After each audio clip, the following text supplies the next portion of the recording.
Olá, vamos dar início a mais um programa Debates Le Monde Diplomatique Brasil, uma iniciativa do jornal Le Monde Diplomatique Brasil, em parceria com a TV PUC, o canal universitário e a TVT, a TV dos Trabalhadores.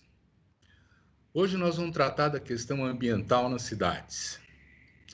As cidades estão cada vez mais congestionadas, cada vez mais poluídas, cada vez mais degradadas para ser o lugar de vida de mais da metade dos brasileiros, 80% dos brasileiros. Né? E hoje, para tratar desse tema e ver como é que essa situação se desenvolve num cenário de pandemia também, nós convidamos dois especialistas, que eu vou apresentar agora para vocês. O Délcio Rodrigues, obrigado, Délcio, por estar aqui com a gente. Ele é físico, ele é ambientalista, é diretor executivo do Instituto Clima Info, Ações e Políticas para a Mitigação e a Adaptação às Consequentes Mudanças Climáticas Globais. É membro brasileiro do Global Strategic Communication Council, que é uma rede internacional dedicada à comunicação sobre mudanças climáticas. Foi diretor executivo do Instituto Ecos Brasil, assessor especial da Secretaria Executiva do Ministério do Meio Ambiente, diretor de campanhas do Greenpeace Brasil, coordenador do Instituto Acatu para o Consumo Responsável e criador e coordenador da iniciativa Cidades Solares Brasileiras. O currículo dele é mais amplo, eu dei uma sintetizada. Quero também apresentar o Henrique Frota. Obrigado, Henrique, por estar mais uma vez com a gente. Ele é advogado, ele é urbanista, mestre em Desenvolvimento e Meio Ambiente pela Universidade Federal do Ceará e mestre em Direito Urbanístico pela PUC de São Paulo. Professor universitário de Direito Urbanístico, Direito Ambiental, foi diretor administrativo e secretário executivo do Instituto Brasileiro de Direito Urbanístico, o IBDU. Atualmente é diretor executivo do Instituto Polis e é assessor da Plataforma Global pelo Direito à Cidade. Muito obrigado também, Henrique, por estar aqui. Bem, a situação é uma situação inédita. Né? Nós estamos vivendo em cidades onde se pede o isolamento, o confinamento. Não é? E as grandes metrópoles, principalmente, não têm muitas condições de enfrentar essa situação, especialmente nas suas áreas mais pobres, onde o pessoal se adensa mais. Né? Então, do ponto de vista da sustentabilidade ambiental, eu queria que vocês começassem a dizer como é que estão as cidades brasileiras e se muda alguma coisa com a pandemia. Delcio, você pode começar? Posso, sim. Obrigado Obrigado. pela introdução, Silvio. É, esse tema é extremamente amplo, né? A gente vai ter que necessariamente fazer alguns recortes e falar de algumas coisas, porque a cidade, como meio ambiente, como ambiente de vida nosso, né, da humanidade, no Brasil, o ambiente de vida de mais de 85% da população brasileira, né? A população brasileira é extremamente urbanizada.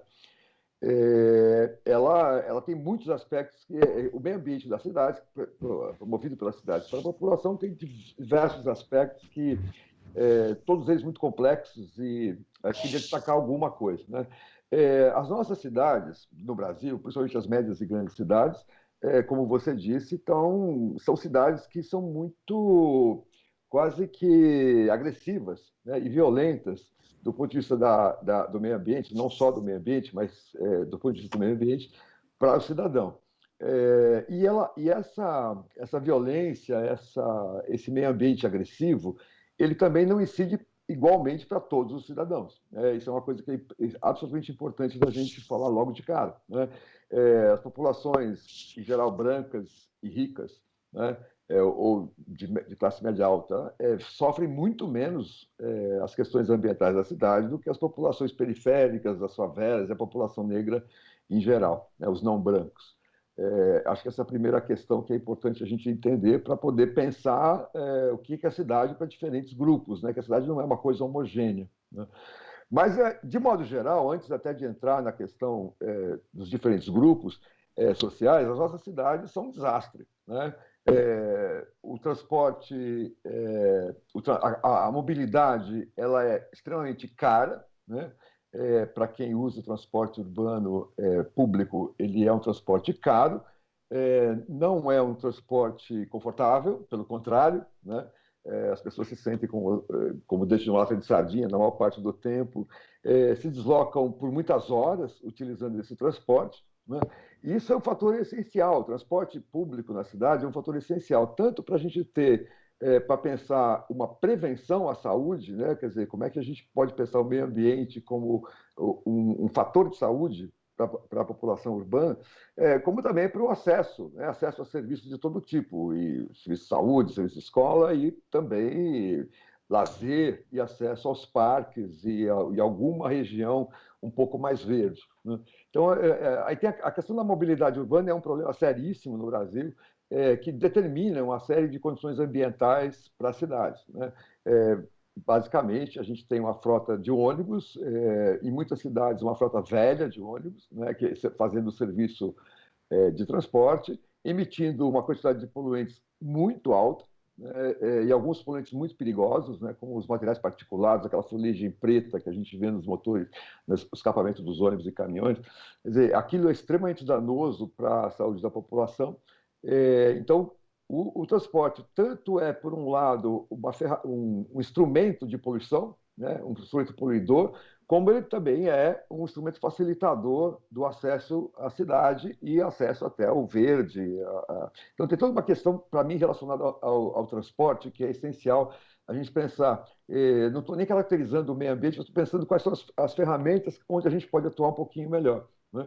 Uma outra questão, outras questões que emergiram com muita força, questões ambientais, de certa forma, que emergiram com muita força agora na Covid, são relacionadas ao saneamento, né? Quer dizer, se você não tem água disponível em casa frequentemente, como é que você vai lavar as mãos? Que basicamente é o principal conselho da OMS para você se proteger a sua saúde. Então, se você não tem essa água, ou se tem essa água intermitente, né? Isso é um fator de risco enorme em termos de saúde. Se você também não tem o esgoto coletado e tratado adequadamente, você vai contaminar todos os cursos de água da cidade, vai causar mau cheiro, vai causar doenças, e a Covid é uma dos problemas que a gente tem. A gente tem um problema de diarreia, por exemplo, entre as crianças mais pobres do Brasil, altíssimo, né? E aí está a questão do saneamento, então é uma questão que a gente teria que enfrentar com muita prioridade, né? Talvez seja uma das questões mais prioritárias que a gente, ou um dos pontos de prioridade para a atuação nas cidades, para que a gente tenha um meio ambiente urbano condizente, adequado para a saúde humana e para a vida humana. A outra questão que emergiu muito fortemente na Covid, e que se relaciona com o meio ambiente, é a questão da habitação popular. Como você disse, Silvio, na sua abertura, nós temos uma fração extremamente importante da população que vive em condições inadequadas para o isolamento social, né? E esse é só um dos problemas, quando você tem famílias ou grupos de mais de 6, 7 pessoas habitando espaços de menos de 20 metros quadrados ou coisa do tipo, nas favelas e nos cortiços e em todas essas regiões. Então, pensar a habitação popular e esse déficit imenso que a gente tem nas cidades brasileiras de habitação popular é um outro ponto, que é um ponto mais social, mas a gente está trabalhando com ele, consegue melhorar o ambiente urbano para as populações, né? E eu também aqui não precisava nem falar de outras coisas que as cidades acabam criando as nossas cidades acabam criando um ambiente extremamente inadequado para a vida da população, ou de grupos da população. Então, por exemplo, coisas mais simples, como calçadas, né? Uma das grandes questões, ou uma das grandes soluções que estão surgindo fora do Brasil, para os países que já estão no momento de baixa da curva, como é que eu vou me manter, né? Como é que eu vou me manter saudável enquanto não tiver vacina e tal, em ambientes muito, muito adensados, por exemplo, dentro de um ônibus, dentro do metrô, etc. Então, você tem aí uma reação de diferentes grupos fora do Brasil. Na China, por exemplo, está acontecendo uma grande venda de veículos, automóveis, né? As pessoas pensando que vou usar o automóvel para me isolar um pouquinho do transporte público. Mas, em termos coletivos, a Europa está indo para um caminho extremamente interessante, que é você promover o transporte ativo, né? Quer dizer, mais caminhadas e mais bicicletas, basicamente isso, para você, ao mesmo tempo, contribuir com a redução da poluição urbana e tentar se proteger um pouco mais nesse período pós-pandemia. Então, nós temos umas calçadas extremamente inadequadas para o caminhar, né? Grande parte das nossas cidades não tem sequer calçada, algumas nem sequer calçada, como é o caso de Brasília, né? Outras têm calçadas extremamente mal feitas e cheias de buracos e desnivelamentos, como São Paulo, por exemplo, e muitas outras. Então, são ambientes, né, onde são cidades onde o transporte ativo é extremamente difícil de ser feito. Então, por exemplo, uma pessoa idosa, uma mãe com um carrinho de bebê, dificilmente consegue enfrentar as calçadas de muitas cidades. Não sei se eu Muito estou me obrigado, estendendo. Nelson. Okay. É um começo, né? Vamos É, esquentando essa relação. tá bom. E, Henrique, uma pergunta para você. O que o Delcio está apontando são problemas de fato que nós estamos vivendo aqui, mas são problemas que têm a sua origem antes da Covid, inclusive, né? Quer dizer, e eu sei, inclusive, que o Instituto Polis fez um mapa fantástico da cidade com a Covid, né? Você pode nos fazer um paralelo entre o que tem de herança que vem vindo como um problema, né? E como ela se agudiza agora?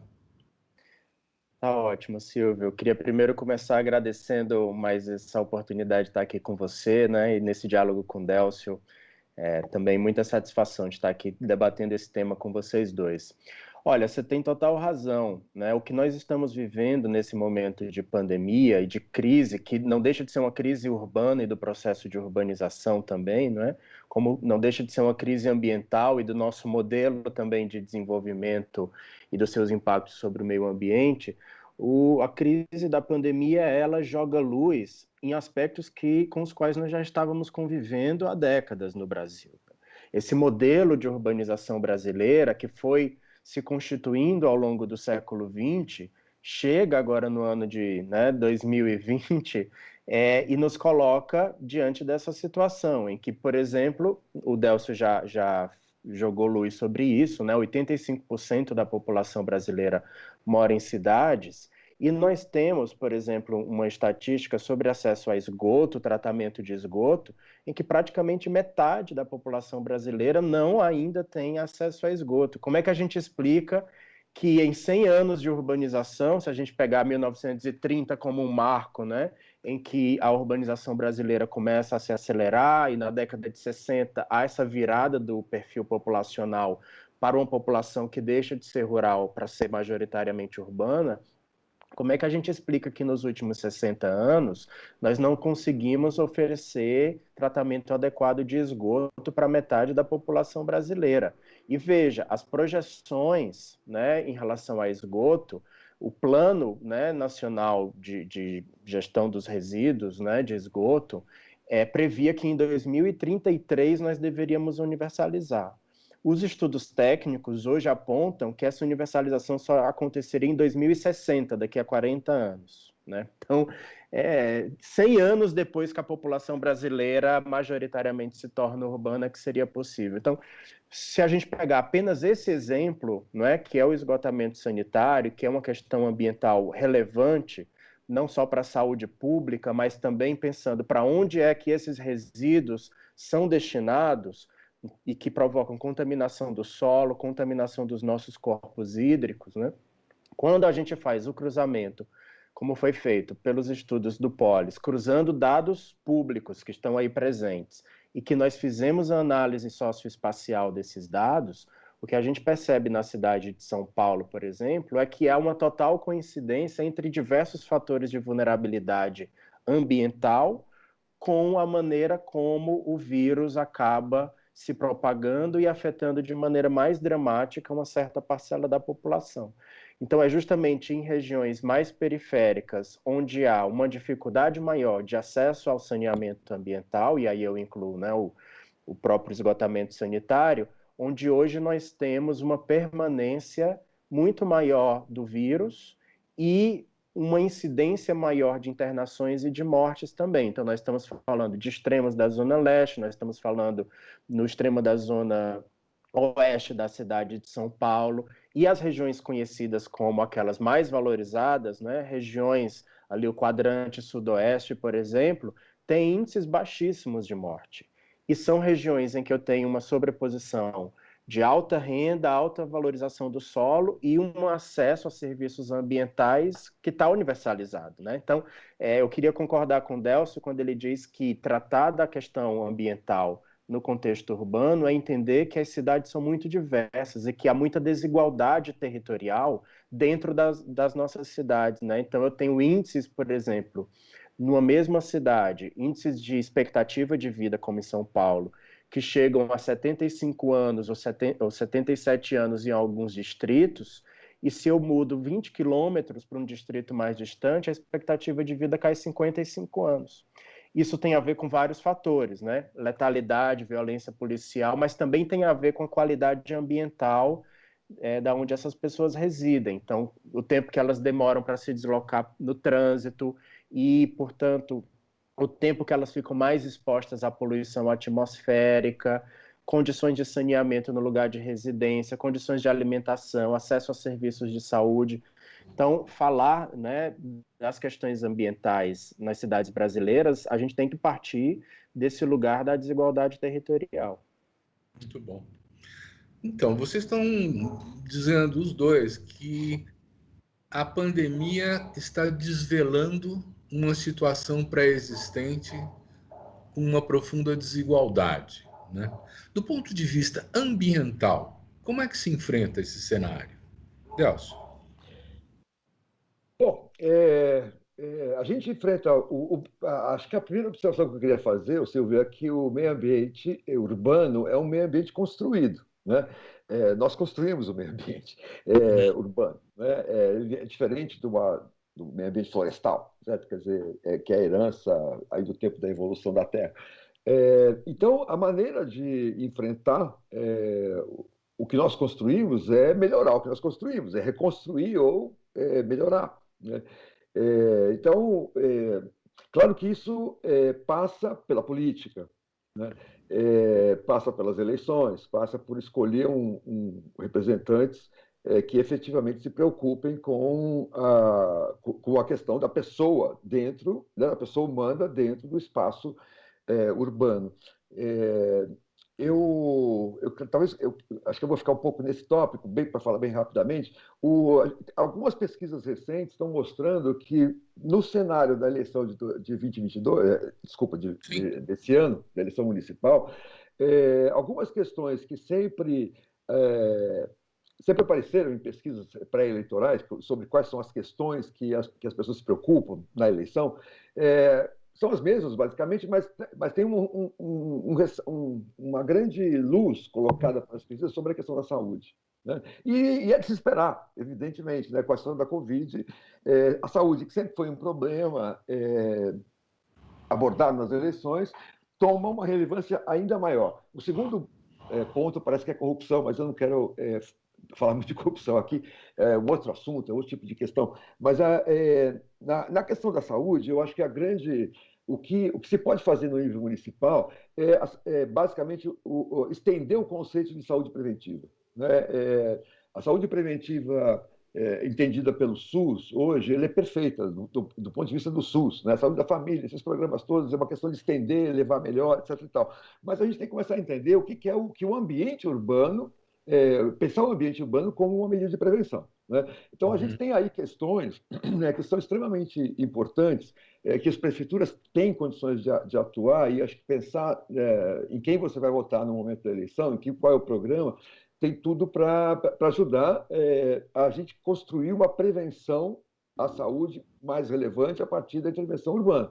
Então, alguns assuntos que já foram colocados aqui são essenciais, né? E são responsabilidade da prefeitura, como, por exemplo, o saneamento. O saneamento é responsabilidade das prefeituras, tá certo? Às vezes as prefeituras deixam para empresas estaduais, mas, na verdade, a prefeitura está dando uma concessão e ela é a responsável. Então, os prefeitos têm que começar, e vereadores têm que começar a entender que eles têm uma responsabilidade enorme na questão do saneamento e que eles devem abordar isso como prioridade na cidade, porque essa talvez seja a melhor maneira hoje possível de melhorar a resiliência e saúde da população, né? Que foi muito complicado. Outras coisas que estão aí no contexto, mas sem me estender muito, a gente precisa pensar também na questão da poluição do ar, que é extremamente importante, né? Uma questão relevante dentro da poluição do ar é que poucas cidades brasileiras, pouquíssimas cidades brasileiras conhecem o nível de poluição que existe, né? São Paulo talvez seja uma das exceções que melhor conhece, a cidade de São Paulo, né? A região metropolitana, algumas cidades do interior de São Paulo e uma ou outra cidade fora do estado de São Paulo. Quer dizer, a maioria das capitais sequer tem sistemas de monitoramento. Então, fica difícil até de fazer correlações, de estudar o impacto à saúde da poluição urbana, porque não tem informação sobre a poluição. Então, assim, tem uma série de questões aí que são necessárias, regular o uso de caminhões e ônibus diesel, entender o que é a poluição da cidade, entender qual é a relevância da poluição para a saúde, é um outro aspecto que é extremamente importante em termos ambientais. Eu acho ótimo. Eu acho ótimo a gente ir por esse caminho que articula também a questão ambiental nas cidades com as eleições municipais, né? Até porque nós temos alguns exemplos. Por exemplo, esse ano, agora, pouco tempo atrás, teve as eleições municipais francesas, onde os ecologistas ganharam 7 das 10 principais cidades da França, né? Uhum. E aparece uma agenda que tem que ver com a reconversão da matriz energética, mudar as fontes de energia, né? E tem que ver com a questão da mobilidade, que eles se propõem a fazer mais escolas, eles se propõem a melhorar a saúde. Quer dizer, tem uma agenda que está emergindo na pandemia, né? Que coloca prioridade em temas que estavam sendo subsumidos, que estavam sendo menos importantes até então, né? Quer dizer, e aqui no Brasil, eu me lembro de alguns exemplos. Houve um prefeito que aumentou muito o plantio de mudas da prefeitura e ofereceu oportunidade para os moradores de pegarem as mudas e plantarem na frente da sua casa, cuidarem da árvore. Aquele que fazia isso tinha um desconto no IPTU, né? E foi um sucesso, né? Então, eu queria passar para o Henrique, no sentido de pensar assim, Henrique, a questão ambiental crítica como está e as eleições municipais, como é que você vê isso? Olha, Silvio, eu acho que essa é uma questão que está entrando no centro do debate em vários países, né? A gente está vendo, por exemplo, nos Estados Unidos, todo o debate do Green New Deal, né? Que aqui no Brasil nós também estamos fazendo. Você citou o caso das eleições francesas. E eu acho que cada vez mais, até pela crise climática, né? Que é inevitável, nós já estamos vivendo a crise climática, ela não é um assunto de futuro, né? Eu diria até que ela já é um assunto de passado, porque nós já estamos vivendo a crise climática há alguns anos, no mundo todo. Se nós não incorporarmos na agenda pública medidas drásticas de mudança de comportamento, e eu não falo só da mudança de comportamento dos indivíduos e das famílias, nós temos que ter mudança de comportamento dos grandes agentes econômicos também, tá? Porque não adianta, como foi feito na crise hídrica na cidade de São Paulo, fazer campanha para que as famílias individualmente reduzam o consumo de água ou façam reutilização da água, e os grandes consumidores, como shopping center, restaurante, grandes edifícios comerciais, não reduzem. Então, também não adianta a gente ficar fazendo esse discurso de que a mudança do indivíduo, a mudança da família por si só, ela vai dar conta, né, do que a gente precisa fazer. E eu digo isso não para deixar as pessoas menos estimuladas. Pelo contrário, eu acho que as famílias têm que adotar padrões de consumo mais sustentáveis, as famílias têm que começar a pensar na geração dos seus resíduos e para onde vai o seu resíduo.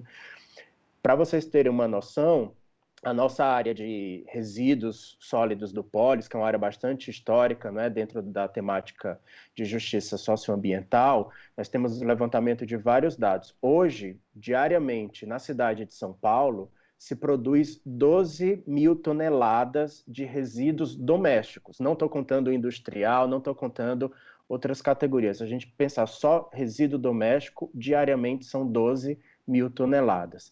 Você sabe mais ou menos quanto disso é orgânico e não precisaria ir para aterro? Metade. Outros 30% é reciclável, são mais ou menos as métricas e as médias, né, que os estudos fazem. Então, 20% do que a gente produz é que necessariamente deveriam ir para aterro, que são os rejeitos. Então, se as famílias mudam seu comportamento, e se a gente tem uma política pública adequada de separação nesses 3 tipos, o orgânico, o reciclável e o que é rejeito, a gente já muda dramaticamente a maneira como as cidades brasileiras lidam com a destinação do seu resíduo. Isso tem impacto na política climática, isso tem impacto na gestão pública, isso tem impacto no preço do serviço de coleta, porque ele se tornará mais barato, na economia, né, também desses serviços. Eu estimulo, por exemplo, o grupo de catadores, se eu consigo esses 30% de resíduo doméstico que é reciclável, ele poderia também servir, né, a políticas de justiça social para a cooperativa de catadores. Então, veja como, pegando apenas um dos temas, e que é um tema urbano municipal importantíssimo que a gente tem que falar nessas eleições, nós poderíamos ter propostas muito concretas e muito diretas para ser implementadas já. Nós temos tecnologia social, nós temos inteligência, a sociedade civil já produziu, né, bastante coisa sobre isso. Nós temos experiências de gestões públicas que estão implantando políticas e programas inteligentes na área de resíduos. Então, como isso também é eficiência energética nas cidades, né? Como isso também é abastecimento de água. Eu acho inconcebível que uma cidade como São Paulo ainda tenha no seu sistema de abastecimento de água perda de 1/3 do sistema, é perda. Então, se a cada 3 litros que é captado no reservatório, 1 litro se perde nesse meio do caminho. Isso é inconcebível. Então, se essas questões todas não entrarem na agenda pública eleitoral e não virarem políticas efetivas, o tema da crise climática, que já é um tema de passado, daqui a pouco a gente vai ter que discutir a nossa sobrevivência mesmo. Uhum. Eu fiquei observando, inclusive, nesse período de pandemia, em que houve um confinamento, que se reduziu pela metade, no mínimo, né, a circulação na cidade, né, a poluição melhorou muito. O ar ficou muito respirável.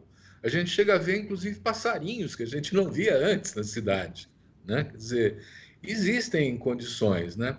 Mas aí nós estamos de novo batendo na questão da política, se eu entendo bem. E se nós estamos relacionando com a questão eleitoral, né? Quer dizer, a pergunta é por que que as prefeituras não fazem? E aí tem um problema também do pacto federativo, né? Quer dizer, hoje em dia, o que fica na mão das prefeituras é o inverso do que deveria ser, né? Nos países nórdicos, o orçamento fica 70% com as prefeituras e os 30% se divide com o governo da província ou do estado e do governo nacional, né? Então, eu queria ouvir um pouco o Delcio também nesse sentido, quer dizer, as prefeituras não fazem porque não querem, porque não tem importância, porque não tem dinheiro. Por que que elas não se mexem e nós estamos com esse déficit acumulado aí, e inclusive com uma lógica de especulação imobiliária que também é degradador do meio ambiente, né? Tá sem som. Desculpe.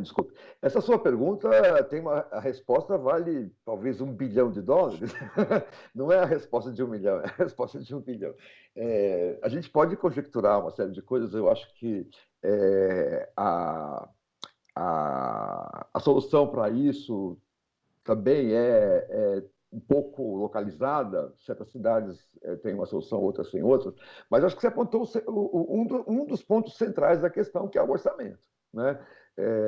O fato do orçamento ser distribuído no Brasil como ele é, o orçamento público, né? Ter uma concentração na União e deixar para os municípios basicamente só o ISS, olha lá, e aí só dependendo de recursos que vêm da União para o município, em função de projetos, outras coisas, é terrível para os municípios, né? É terrível porque, pelo ordenamento legal que nós temos, o município acaba sendo responsável por grande parte das atividades fim, né? Como, por exemplo, do Estado, como, por exemplo, educação, né? Muitos municípios assumem, têm redes públicas de educação gigantescas, né? E com custo elevadíssimo. Os municípios ficam com a questão da saúde, do manejo de resíduos sólidos, etc, etc, etc. Tem uma série de questões que são extremamente custosas e que ficam na mão do município, enquanto que o orçamento está na mão da União. Eu não sei exatamente os números, mas o Henrique deve ter uma clareza maior, mas eu acho que, me parece que eu já li isso em algum lugar, que uma cidade como São Paulo, por exemplo, o segundo maior custo da cidade, ou o terceiro, é lixo. Né? Então, são despesas elevadíssimas, né? O manejo do lixo e tal. E hoje a gente paga caminhões para levar o lixo daqui para ali, de lá para cá. Né? Que no fundo, o que a gente está pagando é transporte do lixo, né? E a destinação no aterro. Então, a gente não está tratando o lixo, a gente não está retirando do lixo aquilo que é reciclável, a gente não está aproveitando uma das grandes riquezas do nosso lixo, que é a matéria orgânica. Né? A matéria orgânica ela é uma grande riqueza em termos até de melhoria ambiental, porque você pode usar o composto gerado para melhorar os nossos jardins, até as nossas hortas, etc. E tal. Então, é uma riqueza que a gente joga fora e transporta para cá e para lá e gasta um dinheirão. Então, assim, realmente a questão do Pacto Federativo, em relação, principalmente ao orçamento, é extremamente importante. Mas aí também eu acho que é uma outra coisa que, de uns tempos para cá, hoje, ou quase que o tempo todo, nós também não tivemos partidos que efetivamente têm como centro as pessoas, né? A população. Né? Sim, você pode apontar um partido ou outro, ou um político ou outro, que aqui e ali tiveram essa preocupação maior. A gente tem alguns exemplos recentes de administrações do PT em algumas cidades e de alguns outros partidos, mas a maioria absoluta dos partidos, ele está ali, né, como uma máquina para a eleição de algumas personalidades, né, e que, na maioria das vezes, essas personalidades não têm nenhum compromisso com o bem comum, né, com as pessoas. Né? Então, aí você tem compromissos com o que você citou, o setor imobiliário, né? Você tem compromissos, eventualmente, com o setor de transportes. Né? Tem muito vereador, muito prefeito que, na verdade, está ali defendendo uma máquina de transportes antiquada e desastrosa. Né? E assim por diante. Quer dizer, então, assim, eu acho que a nossa política não está olhando para as pessoas. E o que aconteceu na França, que você citou aqui, eu tenho a impressão que os verdes na Europa estão começando a entender que eles talvez sejam a representação possível das pessoas, né? Dos grupos sociais, né? Nessa atual sociedade, onde grande parte da população não é sindicalizada, onde, assim, na verdade, onde é que as pessoas podem se exprimir, né, e se articularem. Né? A gente não vê muito isso no Brasil, né? Não vê. E não vi isso na França também. Então, na verdade, os verdes estão herdando, talvez, essa agenda que estava dando sopa, porque ninguém estava realmente trabalhando, né? Esta agenda. Então, eu espero que a gente construa ao longo dos próximos anos, principalmente em reação a esse governo federal extremamente antissocial e antiambiental, a gente consiga construir um novo pacto social para o Brasil, né? Onde esse pacto tenha como centro as pessoas, né? As populações. E eu acho que isso é fundamental para a gente poder ter uma construção diferenciada. Quer dizer, não me interessa mais colocar. As pessoas têm, de alguma maneira, entender que a maior parte dos nossos prefeitos e vereadores estão lá representando um ou outro interesse econômico. Eles não estão lá representando um ou outro os interesses do bem comum da sociedade. Então, eu acho que são essas duas coisas. Eu acho que o orçamento, sim, é extremamente relevante, você tem razão, mas eu também posso ter um orçamento jogado da cidade, bem grande, e ser muito mal utilizado. Né? E a gente tem alguns exemplos infelizes disso, que eu quero só lembrar de um, que é a cidade de Macaé, né?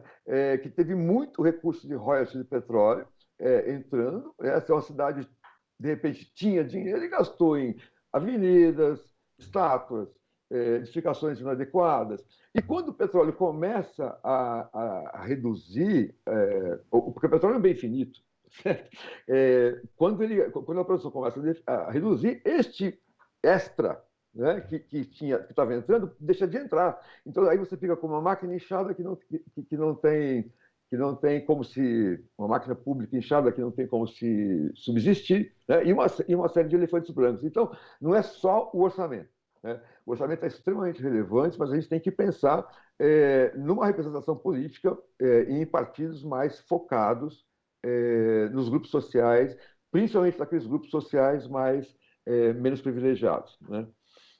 Quer dizer, então, que você está dizendo que nós não temos, no nosso sistema político, que compreende as câmaras municipais e as prefeituras aqui no âmbito local, né, um compromisso com o bem-estar da população, né?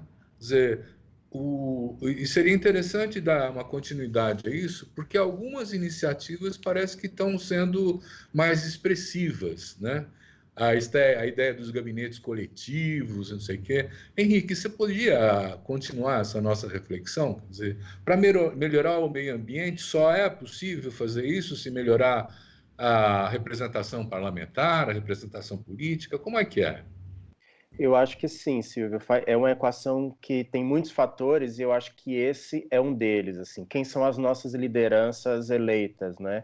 Só para você ter uma noção, as pesquisas que o IBGE faz sobre o perfil dos municípios brasileiros, que ela faz anualmente, mas periodicamente ela inclui alguns dados sobre o perfil dos gestores, dos prefeitos nos municípios. O último dado que a gente teve, que foi de 2 anos atrás, então já no marco desse atual mandato, né, que nós estamos terminando nos municípios, para você ter uma noção, mais de 88% das cidades brasileiras tinham como prefeitos homens e 11% mulheres. Isso tem alguma coisa a ver com o debate que a gente está fazendo sobre cidades e sustentabilidade ambiental? Total, né? O que o Delcio estava dizendo, do compromisso com o bem comum, com o bem comunitário, o benefício, o compromisso com a natureza, nós estamos vivendo já uma construção política que não precisa mais ninguém falar sobre isso, está comprovada, que é uma construção política masculina, extrativista, economicista e uma masculina que está atrelada a uma questão de classe no Brasil importante, né? Não é simplesmente o masculino, né?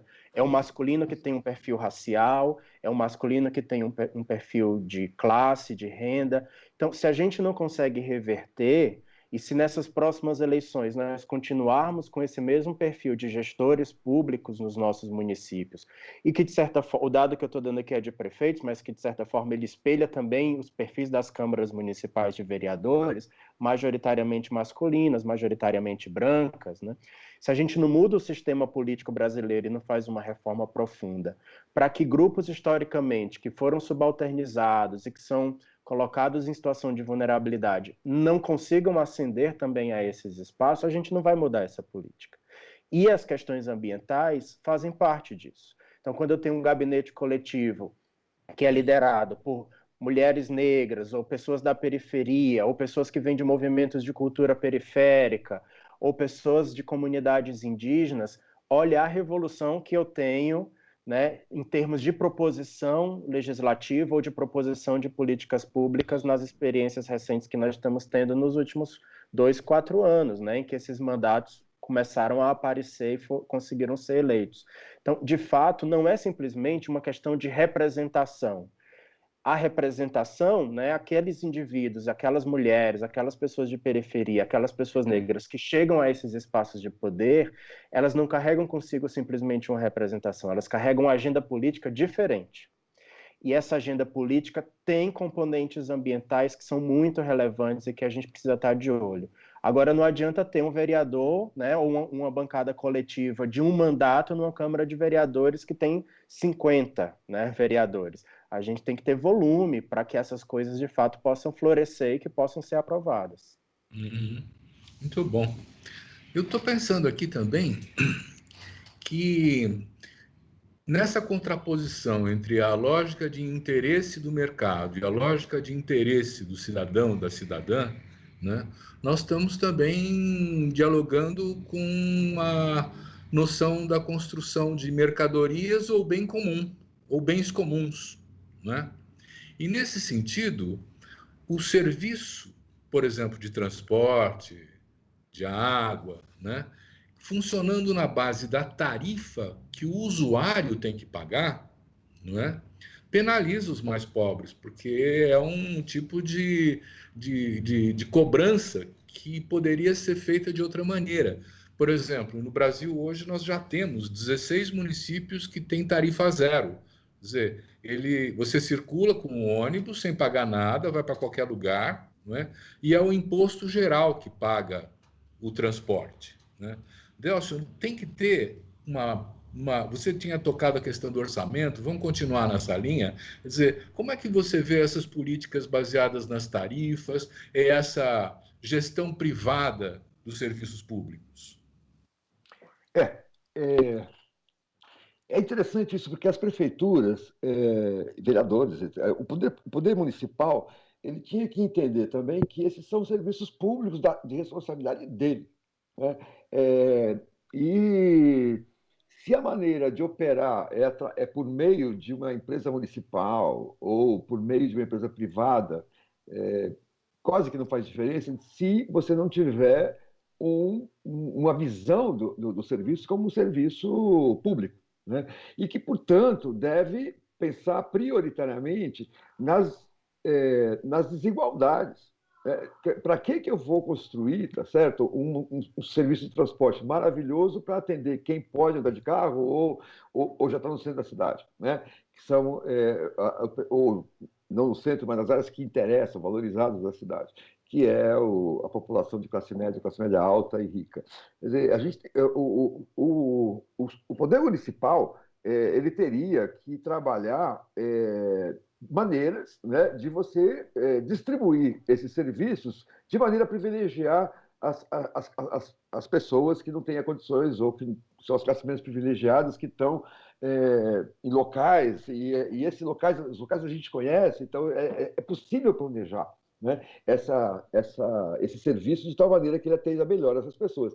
Pode ser, eu gosto da experiência de alguns desses serviços públicos serem pagos pelo imposto geral. Eu não sei se isso é uma coisa muito fácil de aplicar em muitas condições, porque cidades extremamente motorizadas, onde as pessoas têm muito automóvel, vão reclamar muito. Você tem um setor público, um setor importante na sociedade que vai reclamar muito disso, e talvez subsídios específicos podem ser a melhor solução para essas pessoas, né, as pessoas que precisam. Eu não sei eu realmente não sou especialista nisso, não queria entrar muito nisso para não dar palpite, onde eu não sei. Mas que é importante, sim, que o serviço seja entendido como público e seja pensado para o bem público, isso não tem a menor dúvida, né? E isso depende estritamente da consideração das desigualdades dentro do planejamento e da operação do serviço público, né? Então, por exemplo, a história do lixo, por exemplo, dos resíduos urbanos sólidos, né? O Henrique já falou, nós temos uma série de experiências que demonstram que o material reciclável existente dentro do lixo pode ser utilizado como política pública, inclusive de geração de renda, né? Não só de gestão urbana do material, para a gente não jogar fora materiais que e até posso contar uma historinha engraçada depois sobre isso, mas fazendo um parênteses, eu fui na Holanda visitar o sistema de tratamento de lixo, e uma das políticas atuais da Holanda para o lixo é fazer mineração em antigos aterros de resíduos sólidos. Porque lá você tem muito ferro, tem muito tudo. Então, na verdade, você criou, certo, uma indústria de mineração. Por quê? Porque jogou tudo fora. Então, a gente está fazendo isso agora aqui, tá, e deveríamos pensar melhor. Mas veja como a experiência que o Henrique citou, você pode pensar a gestão disso tudo, inclusive para a geração de renda, né? Então, eu acredito que sim, Silvio, a gente é isso, é pensar nas desigualdades, planejar o serviço público para que você reduza as desigualdades, né, todo o tempo. Eu acho que essa é a principal. Não vale a pena fazer mais nada no Brasil hoje que não pense na redução da desigualdade. Eu acho que tem que ser o critério zero. É o critério zero para qualquer ação de política pública. Obrigado. Henrique, vamos voltar para essa história de eleição e proposições ambientais, de sustentabilidade ambiental, né? Quer dizer, nessa nossa lógica, os candidatos poderiam eventualmente entrar com uma agenda de construção de bens comuns hoje em dia? Tem espaço para isso ou vão ser rechaçados assim?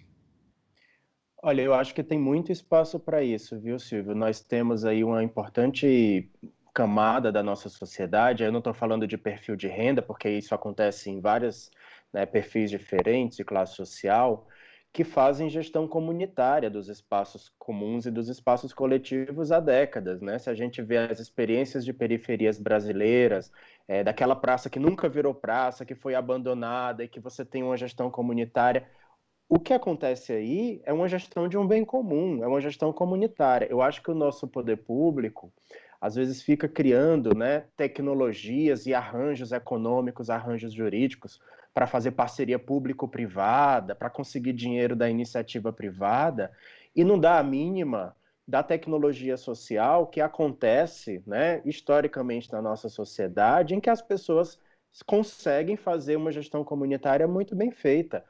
Eu tenho certeza que se houvesse uma política pública organizada na cidade de São Paulo, essa cidade teria horta comunitária em todo lugar. As pessoas gostariam de ter. Faz bem para a saúde mental, faz bem para a coesão ali da comunidade, né, que está vivendo no entorno do imóvel, pode produzir alimento barato, alimento de verdade, não alimento superprocessado. Olha a quantidade de benefício que você pode ter se você tivesse uma política, e não precisam ser grandes terrenos, né? Às vezes você faz uma obra pública, sobra um pedaço ali da praça, sobra um pedaço do quarteirão, um cantinho. Não precisam ser imóveis públicos, podem ser imóveis privados também para uso comunitário. Então, eu tenho certeza que uma proposta como essa é super barata, teria uma adesão gigante, porque nós já temos muitas experiências que reivindicam, né, as hortas comunitárias em várias cidades brasileiras e que demonstram os benefícios disso. E muitas vezes as pessoas estão fazendo a revelia do poder público, né? Na maioria das vezes elas estão fazendo a revelia do poder público.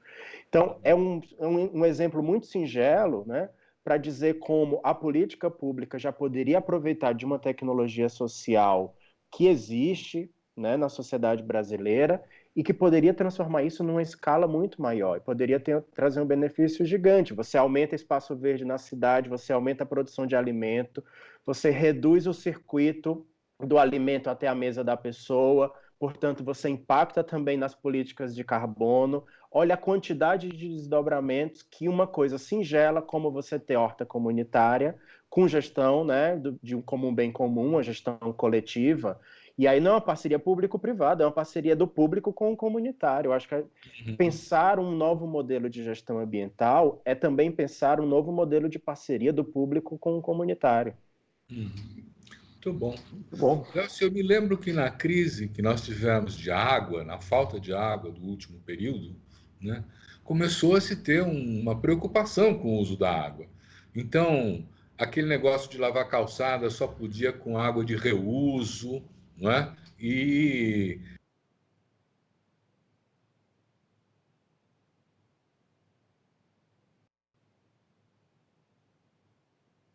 Silvio travou para nós. Silvio travou. voltou? Voltou? Então, eu estou dizendo que essa situação acaba gerando, né, perspectivas de você tornar mais sustentável ambientalmente as cidades. Né? Quais são os principais pontos que você identifica como passíveis de serem enfrentados nessa dimensão? Se diz na dimensão, nesse caso, na dimensão que você está citando, na dimensão da atuação humana, né, da atuação do cidadão, e não do poder público. É, sim, as crises em geral, elas mostram, essas crises sociais, elas mostram os nossos erros, né, muito claramente. No exemplo que você citou, que foi a grande seca em 2014, 2015, onde a gente teve uma crise espetacular, né? Foi uma das maiores crises que a gente já teve de fornecimento de água nessa região. Ela evidenciou as nossas grandes dificuldades, né? E em relação a isso, e são algumas coisas já foram citadas aqui. O Henrique falou das grandes perdas, né, que o sistema de distribuição de água tem e que nunca foram enfrentadas, né, mesmo depois da crise de 2014, a gente continua com uma perda de água gigantesca, da ordem de 1/3 do que é tratado é perdido. A população ganhou consciência e reduziu o uso de água para lavar calçada, ou usar de vassoura, né? Usar mangueira de vassoura, empurrando as folhinhas e tal. Isso se reduziu, mas não é que isso se condensou com uma atitude extremamente é, constante. Né? Houve, sim, uma volta ao excesso de consumo. Não nos mesmos níveis do pré-2014, mas se aumentou de novo o consumo das famílias. Eu acho que esse tipo de coisa é abordável pelas prefeituras, né? Nesse exemplo em particular da água. Né? Claro que a questão da distribuição, da plena distribuição, é um problema de quem faz essa distribuição, mas o cidadão e o pequeno empresário, e os empresários, todo mundo que tem algum poder de decisão tem chance de fazer muita coisa, mas é necessário ensinar. Né?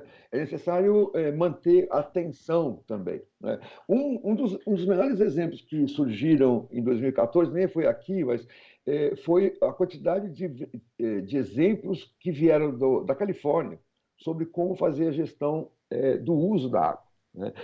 E se falou muito neles. Então, você tem uma autoridade que cuida da água da região ali, por exemplo, de Los Angeles, que tem um programa extremamente interessante, que é um programa de quase tutorial de ensinamento. Quer dizer, você imagina, pega, por exemplo, quais setores do pequeno comércio são importantes em termos de consumo de água, né, do comércio. Então, serviços de cabeleireiro, por exemplo. Né? Então, como é que é a ação? Eles pegam 1, 2, 3, 10 estabelecimentos de cabeleireiros, né?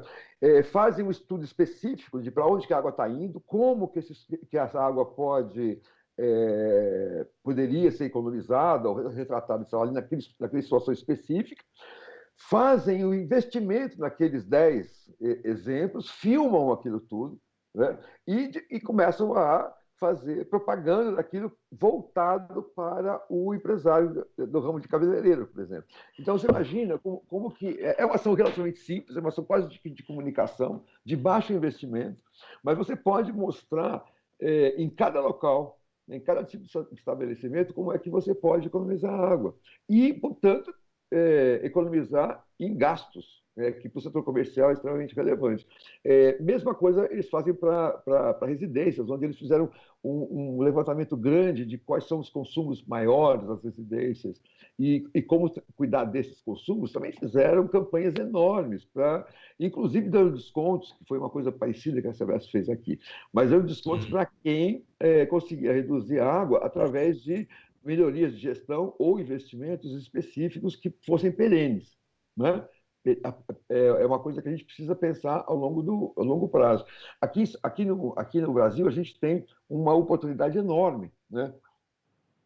Que é muito pouco utilizada pelos gestores da água, que é a troca de equipamentos que gastam muito. Quer dizer, então, por exemplo, ao invés, uma sugestão que foi dada em 2014, que não foi efetivada, era, ao invés de investir alguns bilhões no novo ramal de buscar água em São Lourenço, você pegar, isso foi feito pelo Alckmin, né? Acabou sendo empregado esse dinheiro para puxar água do Rio São Lourenço, a gente investir aqui nas casas das pessoas, substituindo válvulas de descarga, substituindo torneiras, etc., para reduzir a vazão e o gasto em cada casa. Então, você teria uma gestão mais próxima ao cidadão, certo? E perenizava essa economia.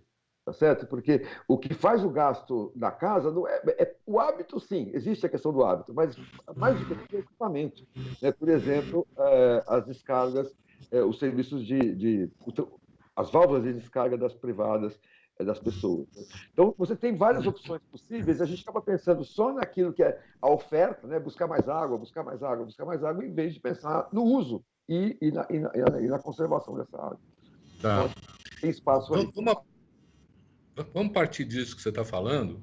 E eu acho que aí tem uma tensão. Eu queria que o Henrique refletisse um pouco. Quer dizer, uma coisa é a educação, o comportamento na sociedade, vamos dizer assim, o esclarecimento para o cidadão, para a cidadã, de como ele pode agir melhor para economizar água, né, no caso. Né? A outra coisa é pensar uma política pública que também tenha um caráter regulador, não é? Quer dizer, eu não acredito que a situação dependa, se ficar dependendo da boa vontade das pessoas, né? As campanhas de esclarecimento ajudam, mas talvez isso não resolva. Como é que você vê, Henrique, essa transição entre os experimentos na sociedade civil e a transformação disso, eventualmente, em política pública? Eu acho que isso que você está colocando, né, e também a partir da fala do Délcio, quando a gente pensa em consumo de recursos naturais, e aí pode ser água, pode ser o consumo energético, pode ser o consumo de alimentos, pode ser, enfim, né, uma variedade de situações ou de setores, tem que haver um equilíbrio entre o comportamento dos indivíduos e das famílias, então temos que cada vez mais, sim, ter um processo público de educação ambiental, de mudança de comportamento, mudança do modelo de consumo e de geração de resíduo, porque essas duas coisas estão conectadas, né? A gente tem um modelo de consumo ruim e ele resulta num modelo de geração de resíduos e de gestão de resíduos também muito ruim, né? Fazem parte do mesmo complexo de problemas, mas entendendo que não é apenas o comportamento das famílias e dos indivíduos que vai dar conta. Assim, se eu não faço, por exemplo, um trabalho, e isso, como você fala, regulatório, com legislação, com sanção, para a indústria brasileira, para o setor produtivo brasileiro, não adianta a família ficar regulando o tempo do banho dela, né? Ou a família ficar fazendo composteira doméstica do seu resíduo orgânico, ou a família ou a mãe da família sair apagando os interruptores de casa para reduzir o consumo da energia. Essas questões, elas não são questões pouco importantes, né? A maneira como as famílias se comportam são muito importantes. Entretanto, elas só respondem por um pedaço do problema da maneira como nós lidamos com os recursos naturais, né, nas nossas cidades. Então, não adianta eu querer economizar água e o setor industrial, como o Délcio disse, só produz vaso sanitário com vazão alta. E aí não é o consumidor que vai mudar, tem que ter regulação, tem que ter obrigação. Não adianta eu querer mudar, como não é o Green New Deal nos Estados Unidos, que tem proposta de meta de acabar com o consumo de combustíveis fósseis, né? Daqui a uns anos ser 100% energia renovável. Se eu ainda tenho uma indústria automobilística que fica produzindo veículo, ônibus, caminhão, carro, automóvel privado baseado em combustível fóssil. Né? Então, assim, eu, Henrique, posso querer comprar um carro elétrico ou um carro híbrido, mas quanto custa um carro desse? Qual é a oferta desse tipo de coisa no mercado, né? Eu nem carro tenho, porque faz parte também da minha mudança individual, eu não tenho automóvel privado. Mas se eu quisesse ter, eu preciso acessar esse tipo de bem no mercado. Então, o mercado precisa ser regulado. Essa história de que o mercado sozinho vai dar conta, o mercado sozinho evolui, se não existe gestão pública, o mercado vai evoluir para onde ele acha que ele vai obter mais lucro naquele momento, né? E não necessariamente é a melhor opção para a gestão pública ambiental. Muito bom. Gente, você sabe que nós estamos chegando ao final do nosso programa. Nós temos mais 2 minutos, né? Então, eu quero passar a palavra ao Délcio para que ele faça uma reflexão final, né? E nos dê uma perspectiva da questão ambiental e das eleições. Quer dizer, como é que a gente pode encarar esse período? Porque teremos eleições esse ano, né? Sim, teremos eleições esse ano e eu acho que, como a gente já falou no programa aqui, que a questão de saúde é uma das grandes discussões evidenciadas pela pandemia e meio ambiente, ou a gestão ambiental da cidade, em todos os sentidos, tem tudo a ver com prevenção da saúde. Então, nós estamos fazendo, dentro de uma rede que nós trabalhamos, uma série de propostas específicas que são adaptáveis a várias cidades. Eu acredito, tem muita gente fazendo isso, tem gente do Polis trabalhando junto conosco, inclusive na parte de resíduos sólidos, viu, Henrique? Mas a ideia é ter propostas execuíveis, né, para a gestão para gestão, não só para gestão, mas para investimento, né, naqueles pontos que a gente tocou, saneamento, habitação popular, energia renovável, mobilidade, etc. E tal. A gente tem que encarar como, me parece, tentar convencer os nossos candidatos, né, que eles têm que pensar no bem comum e ter propostas claras para isso. Então, eu acho que é um momento de grande reflexão, né? A eleição sempre é um momento de grande reflexão, e eu acho que a gente tem que, nesse momento, tentar propor essa agenda do cuidado, né? O cuidado com o bem comum, como central nas eleições e pensar nas eleições desse ponto de vista. Muito bom. Bom, eu quero agradecer, foi uma excelente conversa, eu acho que ajuda a esclarecer um pouco os impasses que a gente está vivendo e os caminhos de superação disso, passando pela questão da democracia, das eleições, da gestão pública. Eu quero agradecer muito ao Délcio Rodrigues, a sua contribuição, ao Henrique Frota, né? Agradecer a você que está nos assistindo também e dizer que semana que vem tem mais. Muito obrigado.